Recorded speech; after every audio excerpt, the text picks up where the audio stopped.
मसला कैसे ठीक है?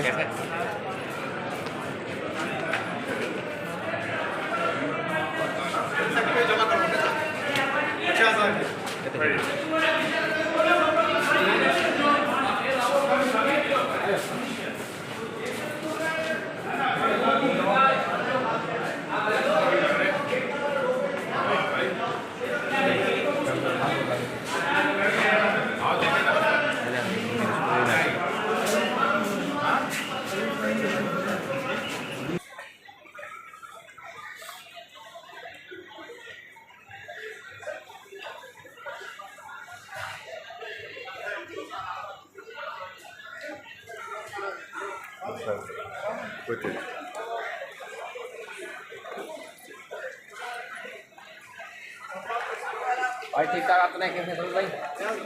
भाई कैसे हो? खैरियत है? ठीक-ठाक।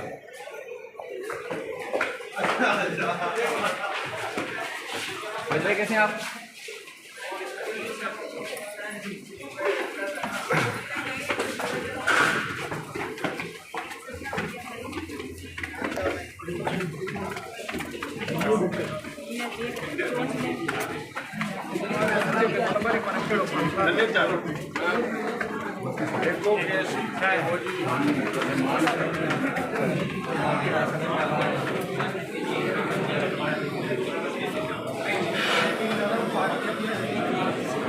साहब आज केस में क्या अपडेट है? आज 29 नवंबर है और मेंटेनेंस का केस और गाजनवाल का केस टेकअप हुआ था और बड़ा पॉजिटिव मैसेज और कायम अली शाह जो अदर साइड के थे बड़े खुशगवार मूड में हमारी हेयरिंग हुई थी और सारी हमारी मिसअंडरस्टैंडिंग जितनी भी है वो क्लियर हो गई है। हम टेबल टॉक करेंगे, इंशाल्लाह जॉइंट स्टेटमेंट कोर्ट में जमा कराएंगे और हम तो चाहते हैं पूरा किरदार अदा करेंगे ताकि इनमें जो मिसअंडरस्टैंडिंग मैडम अलीजा की और फिरोज़ खान के बीच में हुई है तो वो क्लियर हो जाए और इंशाल्लाह बच्चों के लिए मुस्तकबिल के लिए हम पॉजिटिव रोल अप्लाई करेंगे। मेन कंप्रोमाइज होने जा रहा है इंशाल्लाह पॉजिटिव अहमद हमेशा बंदा प्रोमी तो रहे ना पॉजिटिव चीज़ में, अल्लाह भी राजी नबी भी राजी। कब तक मुतवक्किल है टेबल टॉक या मीटिंग होगी? तो इंशाल्लाह कायम शाह 1 घंटे में आ रहे हैं, बाहर में चाय पियेंगे हम और इंशाल्लाह उसमें मसले जो भी होगा एग्रीमेंट होता है डिसएग्रीमेंट होता है हर चीज़ में तो वो इंशाल्लाह वो सॉर्ट आउट कर लेंगे हम। अच्छा अभी सिर्फ दोनों वकला की बात हुई है, क्या पार्टियां भी राजी हैं? मैडम अली से और फिरोज भी राजी? भाई वकीलों का बड़ा पॉजिटिव रोल होता है, वकील को अगर चाहे पार्टी को अपना गाइड कर सकता है और बड़ा उसको एडवाइस कर सकता है पॉजिटिवली, बड़ा पॉजिटिव रोल होता है वकील का। तो आप कितना आप जो है मेंटेनेंस देने के लिए तैयार हैं? इंशाल्लाह अभी हमने उनको फार्मूला दिया है, एक पॉकेट मनी अलग से हो, एजुकेशन मेडिकल अलग से हो या लमसम हो, तो मजीद हसन साहब एडवोकेट हैं तो वो बताएंगे। जी क्या कहना है आपका? जी आज एक केस था, हेयरिंग थी मेंटेनेंस की और गार्डनिंग केस के हवाले से। तो आज भी हमने कोर्ट को यही कहा कि हमारा रोज़ अव्वल से यही पॉजिटिव मैसेज है कि हम चाहते हैं कि मामला जो है सेटल हो और जिस तरीके से हमसे जो है मैडम अलीजा ने लीगल नोटिस के थ्रू चेक मांगे थे और मेंटेनेंस की अमाउंट क्लेम की थी, उनकी डिमांड के मुताबिक हमने वो चेक इशू किए, उनको हमने वो चेक रिसीव करवाए, उन्होंने रिसीव किए, आज तक वो चेक कैश नहीं करवाए। तो यही बात हमने कोर्ट को बताया कि हम तो पॉजिटिव रोल प्ले करते आ रहे हैं, तो उनकी तरफ से अगर वो कैश भी नहीं करवाते और कोर्ट में मेंटेनेंस का केस चल रहा है और यहाँ पे कहते हैं कि बच्चों का खर्चा नहीं मिल रहा, तो ये एक मलाफाइड इंटेंशन दायर होता है और हम चाहते हैं कि मामला जो भी है, अगर कोई मिसअंडरस्टैंडिंग है या कोई चीज़ें हैं, हम टेबल टॉक करने के लिए तैयार हैं। तो हम अपना रोल प्ले कर रहे हैं, मजीद जो होगा वो डिसाइड करेगी कोर्ट करेगी और अगर आउट ऑफ कोर्ट वो बैठ के टेबल टॉक करेंगे तो हमें कोई एतराज़ नहीं है, हम सारे मामला को रिजॉल्व करने के लिए तैयार हैं।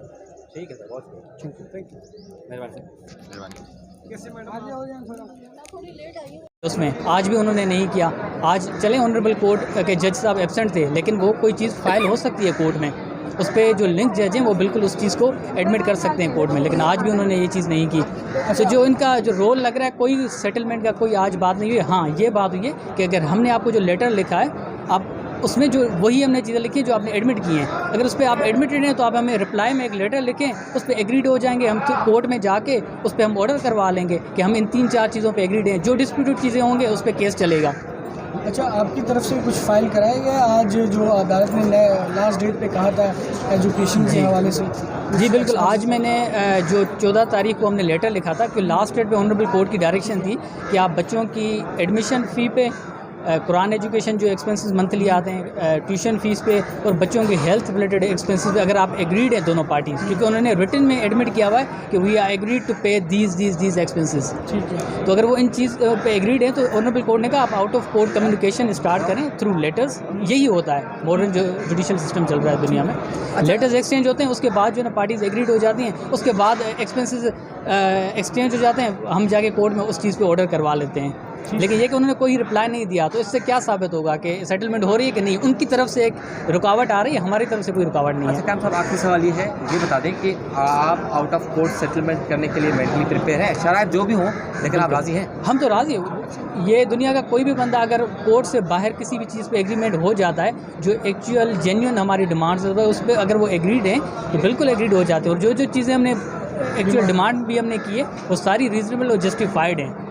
ठीक है ना, इसकी वजाहत भी इंशाल्लाह हम आगे चल के कर देंगे मीडिया पे भी। Thank you. साहब, जो फिरोज़ खान के वकील हैं वो ये दावा कर रहे हैं कि तमाम तर मामला जो है ऑलमोस्ट सेट हो गए हैं, अब सिर्फ एक टेबल टॉक करनी है, मीटिंग करनी है। तो पहले ये बताएं कि आया ऐसा कोर्ट में कुछ हुआ है? जी, बेहतर होता, हमारी भी यही उम्मीद है। पार्टीज़ जो है ना अगर इस चीज़ पे राज़ी हो जाती हैं तो ठीक है, लेकिन उसका एक तरीका होता है।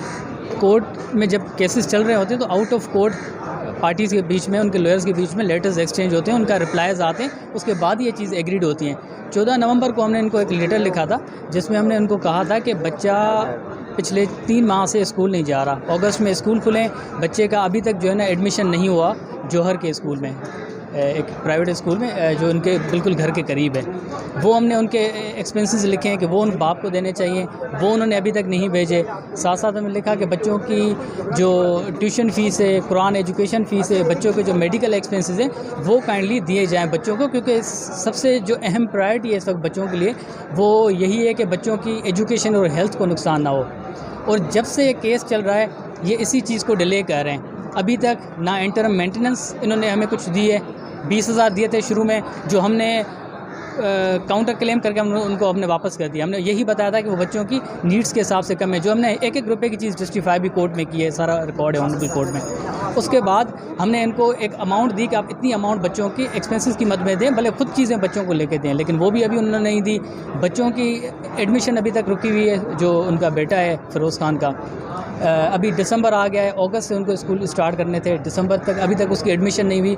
बाप बच्चों की एडमिशन नहीं करवा के देगा। हम नहीं कह रहे कि हमें पैसे दे दें आप, हम कह रहे हैं कि आप खुद जाके स्कूल में बच्चे की एडमिशन करवा दें, वो भी नहीं करवा रहे। रिज़ल्ट क्या आ रहा है? बच्चों की एजुकेशन को नुकसान हो रहा है। चलें, जो ट्यूशन फ़ीस है बच्चे की, कुरान एजुकेशन है, वो तो माँ बेयर कर रही है, लेकिन स्कूल एडमिशन एक्सपेंसेस तो बाप को देने चाहिए। और इस पर मैं वजाहत करता जाऊँ, क्योंकि बीइंग अ लॉयर मैं समझ सकता हूँ, बाकी शायद आम लोगों को इस चीज़ की नॉलेज ना हो कि सेपरेशन के बाद, डिवोर्स के बाद बच्चों के जितने भी एक्सपेंसेस होते हैं वो बाप को बेयर करने पड़ते हैं, माँ की कोई रिस्पॉन्सिबिलिटी नहीं होती। ये जो माँ या नाना या उनके जो ननियाल की तरफ से जो एक्सपेंसेस हो रहे हैं गुडविल रजिस्टर में हो रहे हैं और बच्चों के लिए हो रहे हैं, क्योंकि माँ की प्रायोरिटी बच्चे हैं। इसी वजह से माँ अपने माँ बाप से भी चीज़ें लेके और बच्चों के एक्सपेंसेस पे कर रही हैं, स्पेशली एजुकेशन और हेल्थ। लेकिन बाप को अभी तक 3 महीने से केस चल रहा है, 4 महीने से बच्चों की स्कूल स्टार्ट हो गया है, अभी उनको कोई परवाह नहीं है। आज भी उनको जवाब जमा करवाना था, रिटन स्टेटमेंट फ़ाइल करनी थी, एक्सपेंसेस वाला जो मेंटेनेंस का सूट है उसमें, आज भी उन्होंने नहीं किया। आज चले ऑनरेबल कोर्ट के जज साहब एब्सेंट थे, लेकिन वो कोई चीज़ फ़ाइल हो सकती है कोर्ट में, उस पर जो लिंक जज हैं वो बिल्कुल उस चीज़ को एडमिट कर सकते हैं कोर्ट में।